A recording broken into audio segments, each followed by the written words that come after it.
Good evening from fabulous Las Vegas. My name is Eddie Rivkin. I am the site expert for VegasHockeyNight.com. Welcome to Hockey Nights in Las Vegas. I am joined as always by my esteemed colleague Joe Payne from the Las Vegas Advisor. We're here to talk Vegas Golden Knights. Tonight we're going to talk specifically about last night's game against the St. Louis Blues. As with every game, it seems like at the T-Mobile against the St. Louis Blues, we don't know what to expect except that the Golden Knights will fall behind, make a tremendous comeback, get to overtime, and for the first time, unfortunately, the Golden Knights lost this time in a shootout, 5-4. That was the final score. Joe, it was a wacky game. There were some highlights. There was one significant low light that we will dig deeper into. But did the Golden Knights steal a point, or did they deserve 2 points? And did Jordan Binnington steal a point for the Blues? As I wrote in today's article about last night's game, when the buzzer sounded to end the game at 60 minutes, my first reaction was, wow, the Vegas Golden Knights are lucky to be still playing, because the team looked good. Panda, who is sitting over my shoulder, did not have a good game last night. I mean, were all 4 goals in regulation time his fault? No, but he did not look like the guy that Pete DeBoer decided was the guy to ride the Edmonton bubble with. Okay, and I think we have, and I know the fan base is, when you look at the Golden Knights Facebook message boards, of course, anytime that Panda has a bad game or the team has a bad game, there's turmoil in Las Vegas. We got to trade him. Fleury's our man. We got to get rid of Panda. Robin Lehner is a good goaltender. No matter what, neither Fleury or Lehner are going to have good games every single time they step on the ice. Did he have a bad game last night? I don't know if I want to call it a bad game, but he's much better than what we saw last night. He gave I believe the first goal from Perron, he was screened on. Was it first or second goal? There were so many goals by Perron, as he's just been a Vegas Golden Knights slayer since he's left the team. But there was probably 2 or 3 of the goals Panda should have stopped. Granted, Martinez didn't help him by giving away 2 grievous turnovers that resulted in goals for St. Louis Blues. So it was a wacky game. And but then again, as you said, when Vegas comes to Vegas, it's wacky city. Well, the first goal he wanted back, it was the short side goal. Okay. The second goal was the power play goal 5 seconds in from the point where the screener literally jumped right in front of him. He didn't see it. The third goal, he probably wanted back. The fourth goal was a kind of not great poke check attempt, probably, on the giveaway by Pietrangelo. The ugly stat line: 25 shots, 21 saves, .840 save percentage. The second, I guess you would say, suboptimal start in a row for Panda. On the other hand, he made a couple of absolutely stellar saves to keep it at a two-goal deficit. Now, in the history of the St. Louis Blues in the T-Mobile Arena, they have jumped out to a 2-goal lead and lost in overtime. They've jumped out to a 3-goal lead and lost in overtime. So the Golden Knights sort of have a little bit of a history. In fact, they've never beaten the St. Louis Blues in regulation in T-Mobile, and have never beaten them actually in St. Louis. Nope. So the big takeaway, I think, from all of the Golden Knights, except Panda, is their incredible resilience. Given the wacky situation that came up 2.5-3 hours before puck drop, with the exposure the positive test of someone on the coaching staff who we still don't know yet. The fact that Kelly McCrimmon came out of the front office to go behind the bench and coach his first NHL game, and that the entire coaching staff from the Silver Knights in Henderson came across the 215 to the T-Mobile to back him up. The team showed incredible heart. I think the other big key takeaway is that's really the first pretty emotional game. That was the first big test, I thought, of the season. There were some lapses, which we've sort of become accustomed to. But the fact that they played the game down most of the game, they continued their third period dominance.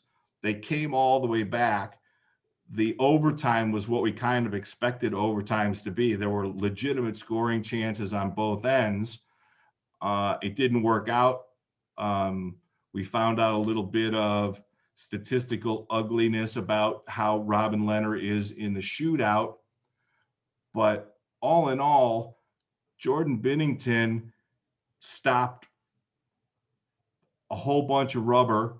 The Golden Knights hit 7 posts, which is an absurd amount.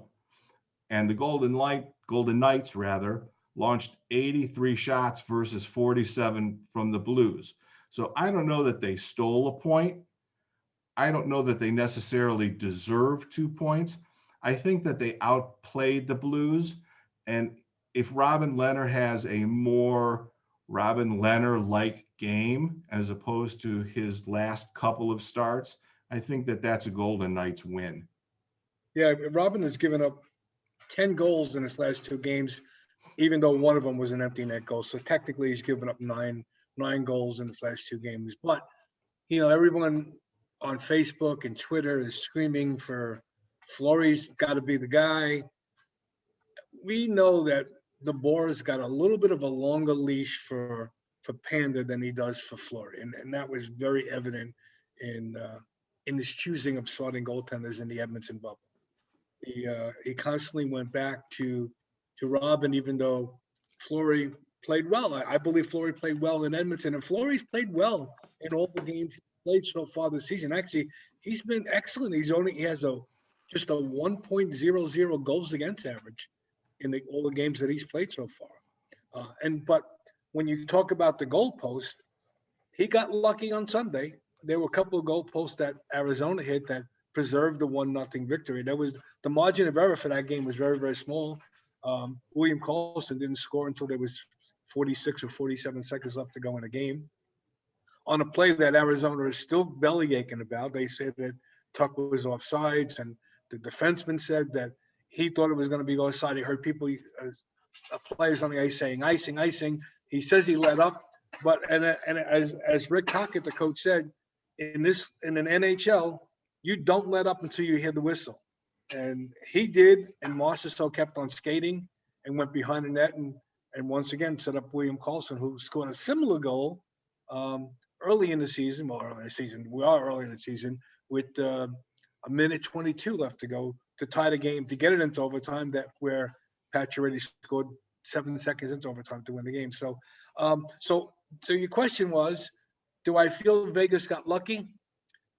Initially, when the game ended, that's what I said to you, because we usually talk when I'm at the arena, and you thought that they got unlucky, and I thought that they got lucky to be in the game. And then when I kind of came home and rewatched the game on TV, the only place they got outplayed on last night was in the net. Otherwise, the Vegas Golden Knights pretty much had the best of play offensively. I mean, Tuck is just, his speed is incredible. I mean, you agree on Alex Tuck skated past the defenseman like they were standing still. And I was going to actually get to that. I mean, of the unlucky posts, yeah, there were shots and there were dings and dongs. And actually the goal went in off the post. They did get one friendly post. But when he turned that defenseman inside out, and I wish I had a still picture of Bennington looking at the ceiling, knowing that he was beat, and the puck going off the inside of the post and literally coming back. Yeah, actually, from the press box, I thought it went in. I thought it was a goal. I was going to review it. So did Jordan Binnington. 100%. And he was a lot closer than I was. I mean, I had a really good view last night. I had a really excellent seat in the press box. You know, a lot of people like to sit closer to the ice, which is nice because you get a real feel for the game, and you can feel the checks and hear the checks, and you can hear the players yelling. But with the empty arena, you can actually hear the players all the way up in the press box yelling, like you heard Marchie yelling for the puck on one rush in. But I actually thought, well, they're going to review that because it looked like it went in, Tuck's goal. They didn't even review it. It was obviously clear, but like you said, Bennington thought it was in, and I thought it was in. I mean, there was only a few people in the arena, but at least two of us thought Tuck's goal was in. And the way by Tuck's reaction, he may have thought he scored also. I think one of the big takeaways of the first 7 games is,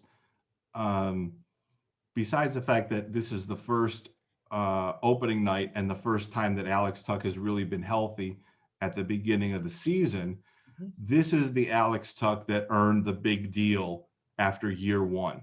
This is the Alex Tuch that we're seeing in the regular season that we saw in the bubble, who is legitimately, I don't want to say he's Connor McDavid fast, okay? Because there's Connor McDavid and there's probably everybody else. But we've seen in the first 7 games that when that young man gets his puck on his stick and he gets ahead of steam, that there's no real D-man that can stop him. No, right? and no matter which team they play, when Tuch gets moving, when he gets his skates moving, he literally, like you say, he turns the defenseman inside out. And the comparison to McDavid is, you know, McDavid is a Ferrari and Tuch is probably a high-end Porsche. They're both really quick cars, but no one is as fast as Connor McDavid with the puck on the stick. I would like to see. I don't think there's an all-star game this year. No, there is not. I would like to see them in one of those one lap kind of races, because I think McDavid is probably faster out of the gate, but I think Tuch is bigger and taller, and when he gets going, I think that'd be an interesting little bit of a race. What I think what makes Tuch's speed is he has such long legs, and his strides are just long and powerful. And when he gets his edge stuck in that ice, and he burst out of there like someone out of a race car, you know, at the Indy 500 getting out of the starting gate. He's quick. He's very quick, and it's good to see. Okay, so let's move on. Let's move on to goaltending. You and I don't think there's really a goaltending controversy. Not this early. If we were betting men, and we've been known to occasionally make a wager, in the room, there isn't a goaltending controversy. The fan base, however, is ready to take up arms and storm the practice facility and take over. Which is closed today, by the way.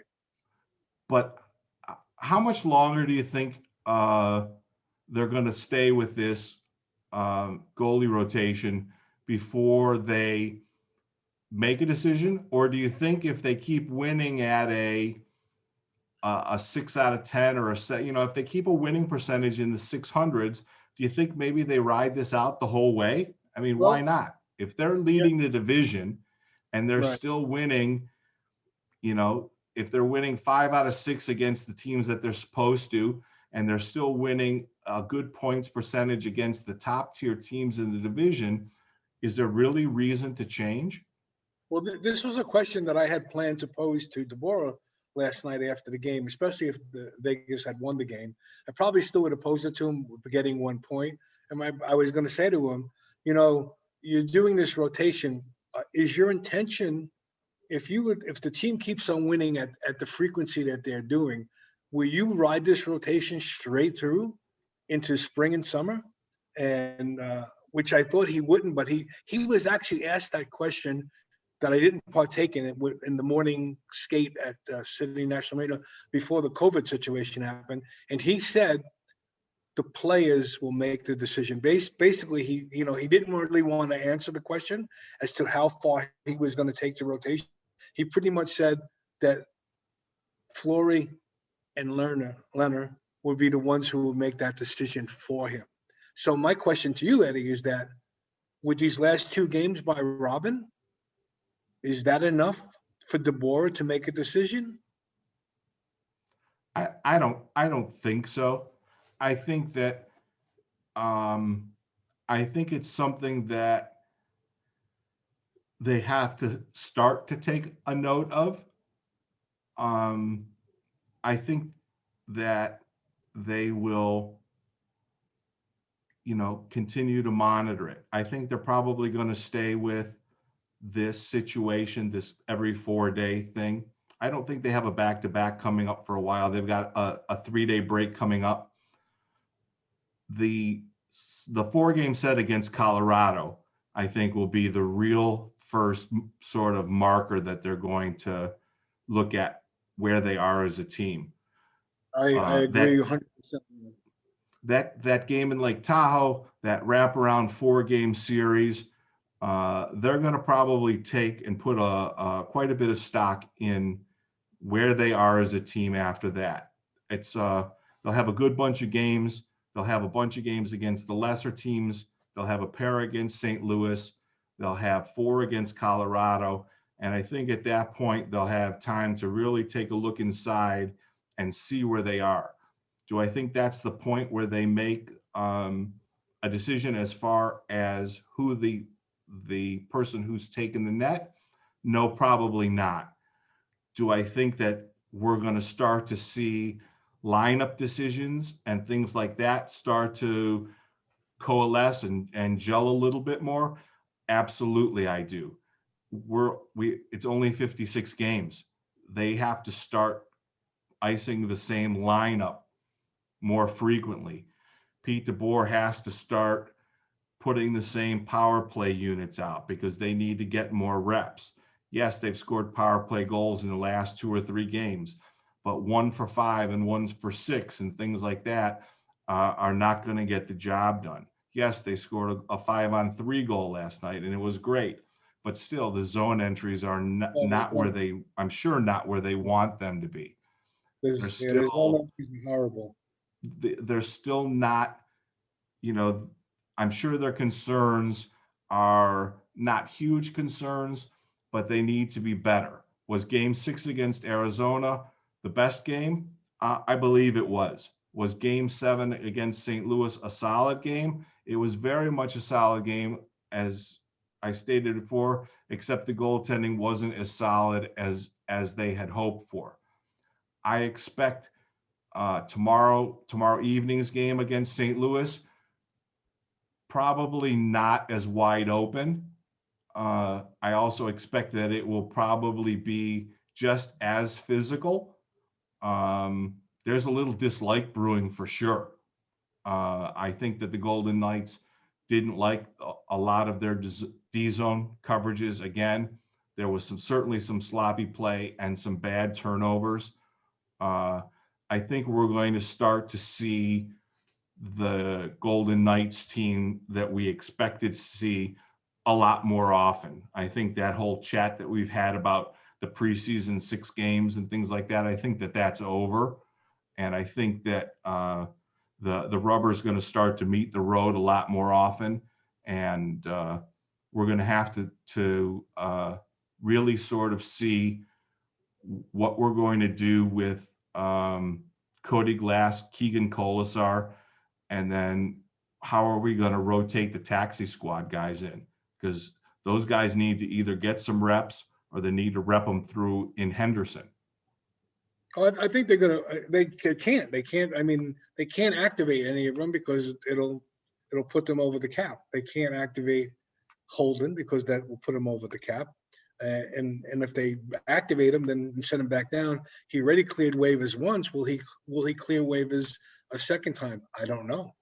But I will say this about this Flory Panda race. this is about a mile and a half race, and we're only about a quarter of a mile into the race. Fleury is definitely ahead of Robin right now. And if tomorrow night, if he has a strong game, he's going to be clearly ahead, and he's going to pretty much, in my opinion, possibly force the blower to make a decision maybe sooner than he wants to. Because with this, like you said the other day, they're playing once every 4 days. So then, as a goaltender, you like to be in a rhythm when you're playing every other game. And granted, if you have the back-to-back game, that's when the backup usually plays. Fleury is a streaky goaltender. When he's hot, he's hot. Under this system, he's only playing once every 4 games. And the same with Robin too. So you're not giving it's fair as far as it's fair because of the situation they're in to solve this $12 million crease situation. But something's got to give here, Eddie, and I'm not sure, what it's going to be, and I'm not sure when it's going to resolve itself. But can they ride these two guys all the way through to a Stanley Cup? One would hope they can do it, but if Robin is not playing, if he's doing a save percentage of .840 and giving up 9 goals in 2 games, they're not going to go very far in the playoffs. They'll make the playoffs without a doubt. They're one of the best teams in the division. The division is basically 4 good teams and 4 teams that, like you like to say, are in the rebuilding stages of their seasons. But they'll make the playoffs. But I think they need to make a decision on who their number 1 goaltender is, only for consistency purposes. Well, I point to the spot on the schedule coming up after San Jose and St. Louis. 4 games against Colorado. If somebody gets hot and starts more than 1 in a row against Colorado, I think that will be the first flare shot off that we're getting close to a decision. If they continue to rotate the goalies through that 4-game series, I think it's an indication that we're not really there yet. I mean, it's hard to say. Last year through the playoffs, it was Lehner, Fleury, Lehner. Right. Could it go the other way? The one thing that we know as an absolute fact that we heard in Pete DeBoer's first press conference in January of last year, he said, listen, I make the decision who's in goal. And we don't have any reason whatsoever to doubt that man. When he says something like that, it's pretty much seems to be the law.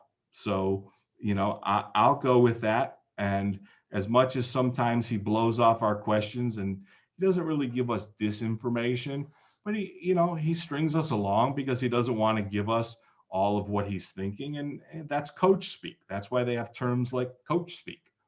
But, he also said that he likes to he don't like to announce his goaltenders because he likes to keep the other team sure as for their pre-scout. But if you're in a 1 game on, 1 game off, 1 game on, 1 game off, the other team's going to know who's in that. So until they don't. But here's another scenario. If in fact DeBoer is the coach that tested positive for the coronavirus, and he is going to quarantine for 14 days, does that push the goaltending decision back 2 weeks? Because you don't think so? Well, you think McCrimmon would make that decision? No. Just because he's sitting in his house don't mean he's not running the team. Okay. But wait, hold on, because that was going to be my closing question.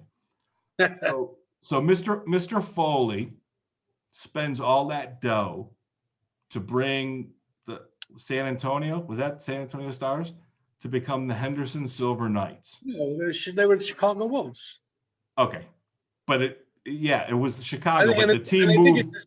I think it's the San Diego. Well, no, they might have been initially in San Antonio. Joe, who cares? Here's the question: if the Henderson Silver Knights weren't the Henderson Silver Knights, Kelly McCrimmon was going to be behind the bench. With who else? Derek England would have Okay. been. Derek England would have been running with the defensive guys. Okay. And, Who else? all right, let me think about this. George McPhee? I was going to vote for you. No, no. I was going to have Joe Payne run the forwards. No. That's way. You know, there's a thing about being one or two pay grades above. That's way above my pay grade. I can write about the game. At least I think I can, and I can share my observations and opinions. But to run a bench, I mean, I have enough trouble skating. You want me to run the bench now? And I don't think I can do that. I think you actually might have been a good candidate. You've played at a high. No, you have. You played at a higher level of ice hockey than I have. You know, Okay, I play in beer leagues.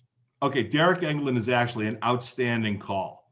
Right. It's funny because I really am surprised that in the post game last night nobody asked Kelly McCrimmon that.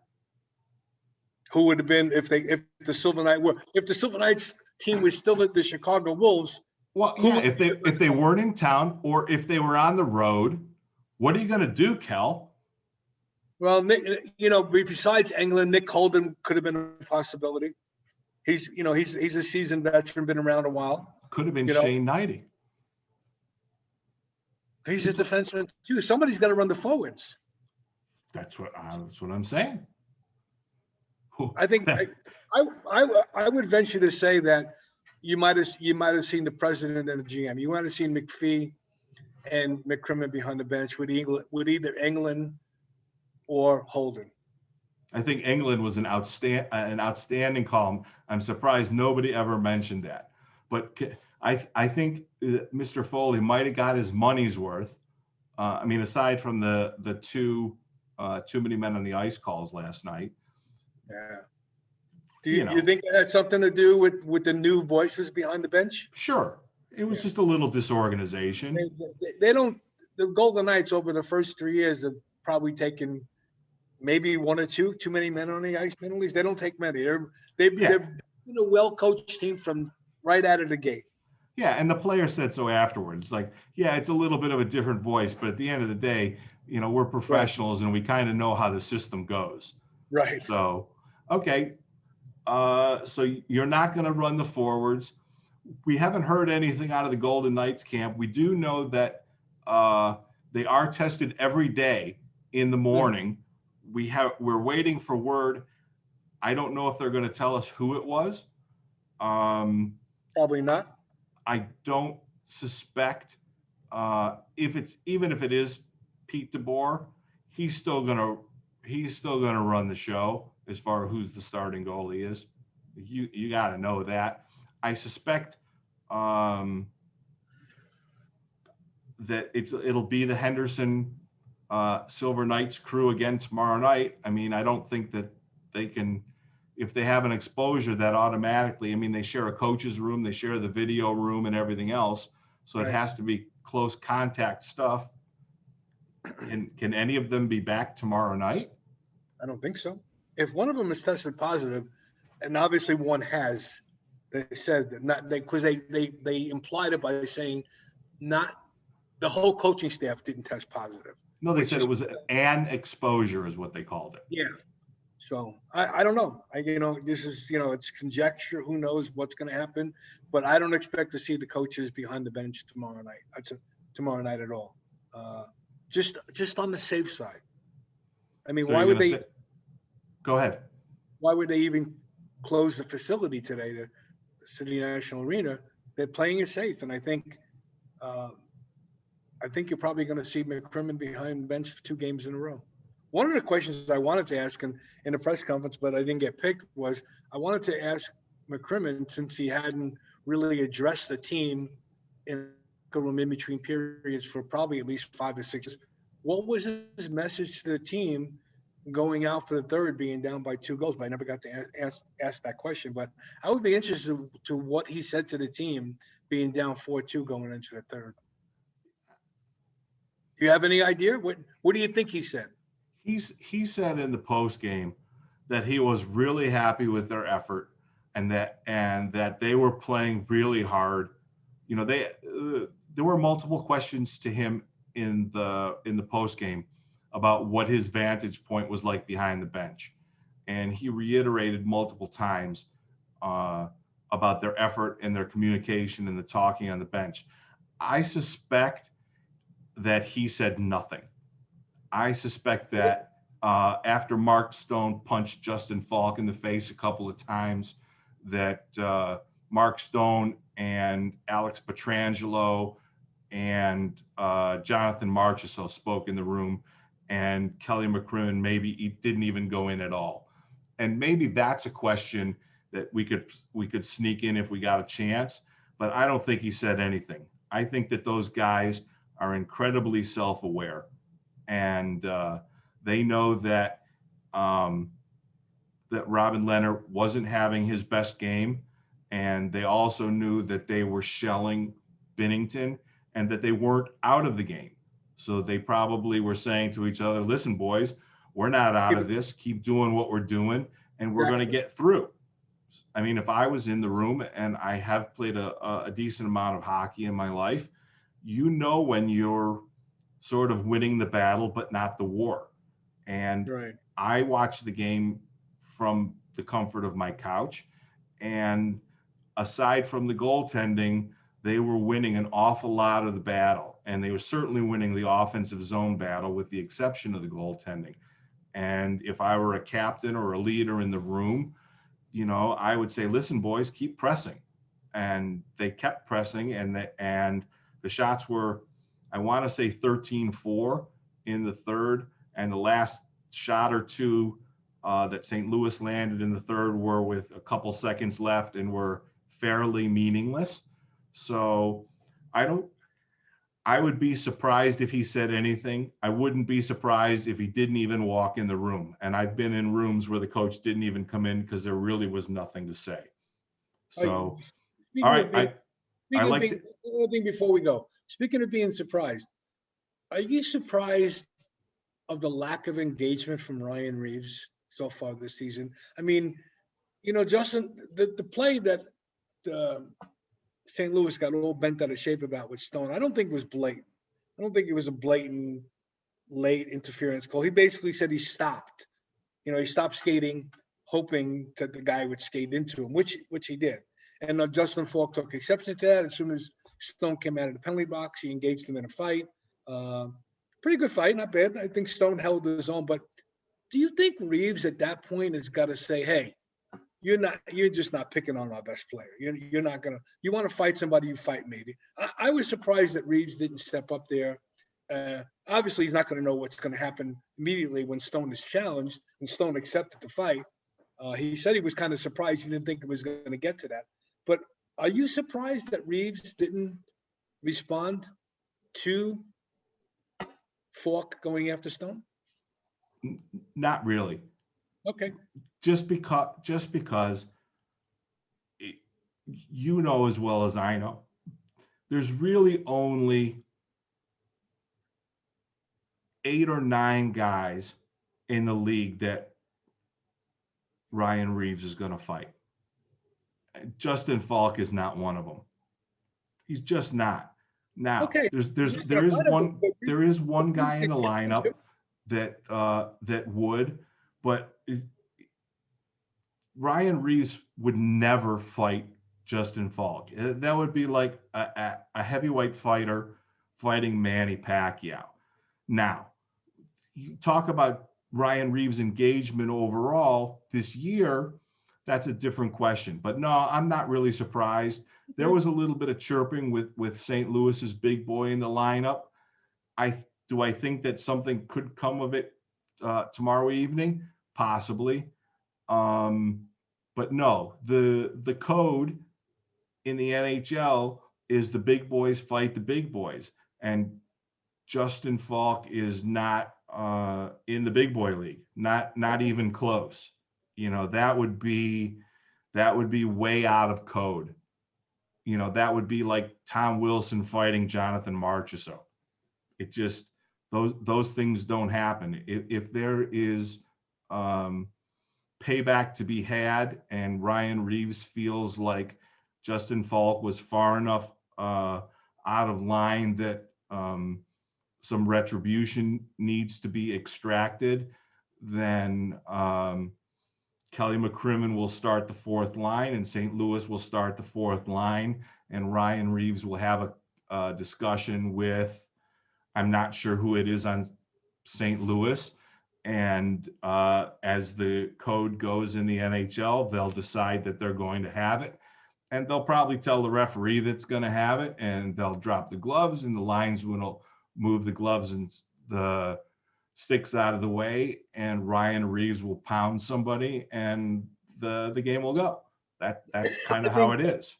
I think that I don't know if Ryan Reeves will actually have an engagement tomorrow night, but I think he will attempt to have one. Whether whether someone takes the invite, I don't know. But I think Reeves realizes that, excuse me, that he needs to make a statement that, you're not going to just beat up on our captain.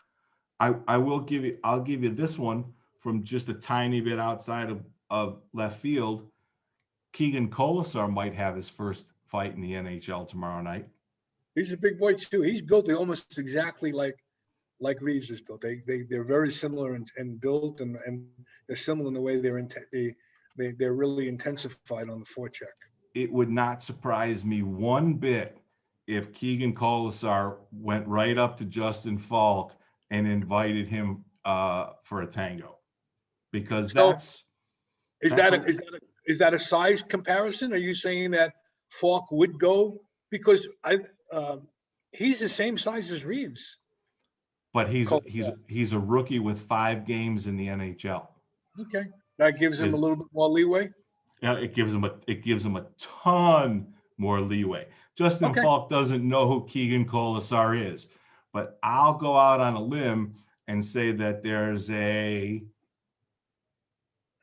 65% chance that Keegan Colasar picks up his first NHL fighting major tomorrow night. And Reeves does not pick up another one. Nope. Okay. Well, we'll see. Nope. So that's going to wrap it up. I have no idea at all how long we rambled on today, but it was important. We talked about the St. Louis game. It was the first big game of the first serious test, we'll call it, of the Golden Knight season. Check back. We're going to probably do this again in a couple of days after Game 2 against St. Louis. Hockey Nights in Vegas, Season 2. I'm Eddie Rivkin. Look at the cat came by again. Joe Payne from the Las Vegas Advisor. Thank you all for tuning in. Hey, give us a follow on YouTube, please. We're tired of having all the letters and stuff like that. We'd love to have our own branded channel. Thanks a lot for stopping by. Thank you.